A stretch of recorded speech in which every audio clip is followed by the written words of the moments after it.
on your right or in the middle. Now which side? Left, right, or middle? Okay, so let's put it right here. Now let's call our second bird, Dazzle. Dazzle is our soldier dressed in khaki. Scientific pangatulong na nalita. They inhabit mountain woodlands and forests along the east coast of Australia. They are burrow birds and can mimic almost any sound. They do contain seeds, nuts, fruits such as durian, via rambutan, and they also love corn. Now guys, do you think Dazzle has the ability to find the hidden object? If it's yes, then say, you can do it, Dazzle! Come on, Dazzle, find the hidden object for us.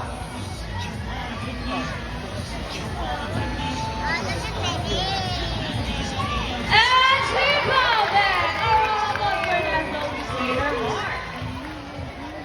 Now for next featured birds are just like any merry bubble, monogamy, meaning they will be partners for a lifetime.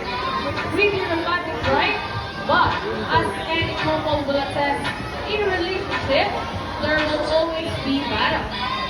Casey and Rocky are a beautiful pair of twins with walk, and they will battle it out to see who's the best in a basketball game.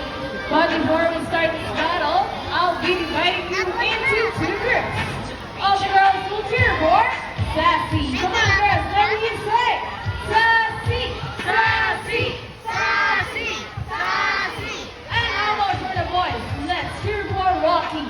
Rocky, Rocky, Rocky, Rocky. Okay, girls, ready? Cheers, ready, set, go! Here's Rocky on the first ball. Follow the way, Sassy. Second ball, Rocky. And it's outside. And for the last ball, Rocky wins! Irvina, what can you say about that? You guys lose this time. Hold it. We want another race. Oh, do you want another race here, John? Are you sure about that? Do you want Sassy to lose again? Well, this time I guarantee you that Sassy will win. So what race do you have in mind? I'm thinking about the ring race. And what is the ring race? The first bird who can wrap 3 rings into the pole the fastest is the winner, and that is the ring race. So the ring race it shall be. Remember that boys already have 1 point? So girls, let's cheer louder for Sassy to win this time. We'll be doing this again, and this time our ring race.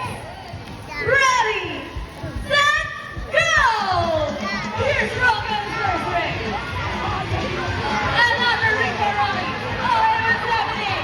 Sassy, big up, that's right. And the winner is Sassy. Player John, what can you say about that? 3 rings at the same time. Hey, you guys did it! Oh, he thinks you did it. No, we didn't teach Sassy. Use her brain.